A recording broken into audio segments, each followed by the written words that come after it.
നിങ്ങളൊരു മോഹൻലാൽ ഫാനാണോ അല്ലെങ്കിൽ ഒരു ജിത്തു മാധവൻ ഫാനാണോ? നിങ്ങൾ തീർച്ചയായിട്ടും ഈ ഒരു വീഡിയോ ലൈക്ക് ചെയ്തിട്ടൊന്ന് കാണാനായി ശ്രമിക്കുക. 200 ലൈക്കിൻ്റെ ടാർഗറ്റ് എന്ന് പറയുന്നത്. നിങ്ങൾക്ക് എല്ലാവർക്കും അറിയാവുന്നൊരു കാര്യമാണ് മോഹൻലാലിൻ്റെ പുതിയ ലുക്ക്. നിങ്ങളെല്ലാം കണ്ടു കാണും, അല്ലെങ്കിൽ നിങ്ങൾക്ക് ഇപ്പോൾ സ്ക്രീനിൽ കാണാൻ സാധിക്കും മോഹൻലാലിൻ്റെ പുതിയ ലുക്ക്.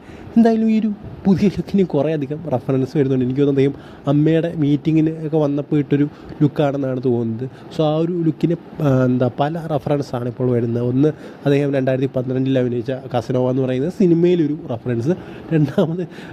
രണ്ടാമത്തെ റെഫറൻസാണ് ഏറ്റവും രസകരം എനിക്കിഷ്ടപ്പെട്ടതും. അതായത് നമ്മുടെ രംഗണ്ണൻ്റെ അങ്കിളോ ചേട്ടനോ ഒക്കെയാണ്, അല്ലെങ്കിൽ ആശാനാണ് മോഹൻലാൽ. ആ ഒരു റോള് ജിത്തു മാധവൻ്റെ അകത്ത് അങ്ങനെയൊക്കെ ആയിരിക്കാം ചെയ്യാൻ പോകുന്നതെന്ന് പറഞ്ഞുകൊണ്ടുള്ള ട്രോളുകളും അല്ലെങ്കിൽ ആളുകൾ പറഞ്ഞുണ്ടാക്കുന്ന ഒരു സംഭവങ്ങളൊക്കെ നമുക്ക് കാണാൻ സാധിക്കുന്നുണ്ട്. സോ എന്തായാലും എല്ലാം രസകരമാണ്. സോ എന്തായാലും അദ്ദേഹത്തിൻ്റെ ഒരു പുതിയ ലുക്ക് അദ്ദേഹം നോക്കിയതായിരിക്കാമെന്നാണ് എനിക്ക് തോന്നുന്നത്. സോ എന്തായാലും ഇതിനെക്കുറിച്ചുള്ള നിങ്ങളുടെ അഭിപ്രായം പറയുക.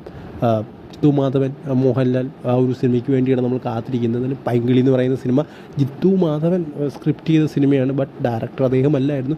സോ എന്തായാലും അദ്ദേഹത്തിൻ്റെ ഒരു ഇത് വന്ന് നമ്മൾ ഭയങ്കരമായിട്ട് എക്സ്പെക്റ്റ് ചെയ്യുന്നുണ്ട്. അദ്ദേഹം എഴുതിയത് ആ ഒരു സംഭവമാണ്, അതുകൊണ്ട് നമ്മൾ ഭയങ്കരമായിട്ട് എക്സ്പെക്റ്റ് ആ ഒരു കാര്യത്തിൽ ചെയ്യുന്നുണ്ട്. പക്ഷേ നമുക്കത് കിട്ടിയില്ല. സോ ഈ ഒരു സിനിമയിലേക്ക് വരുമ്പോഴും നമ്മൾ അത്ര എക്സ്പെക്റ്റ് ചെയ്യുന്നുണ്ട്, ആവേശം പോലെ തന്നെ എക്സ്പെക്റ്റ് ചെയ്യുന്നുണ്ട്, ഈ രോമാഞ്ചം ആ ഒരു ലെവലെങ്കിലും എക്സ്പെക്റ്റ് ചെയ്യുന്നുണ്ട്. സോ കിട്ടും എന്ന് വിചാരിക്കുക. ഇവർ ഒരുമിച്ച് സിനിമ ചെയ്ത് കഴിഞ്ഞാൽ എന്തായാലും സ്റ്റാർട്ടായിട്ടില്ലെന്നാണ് എനിക്ക്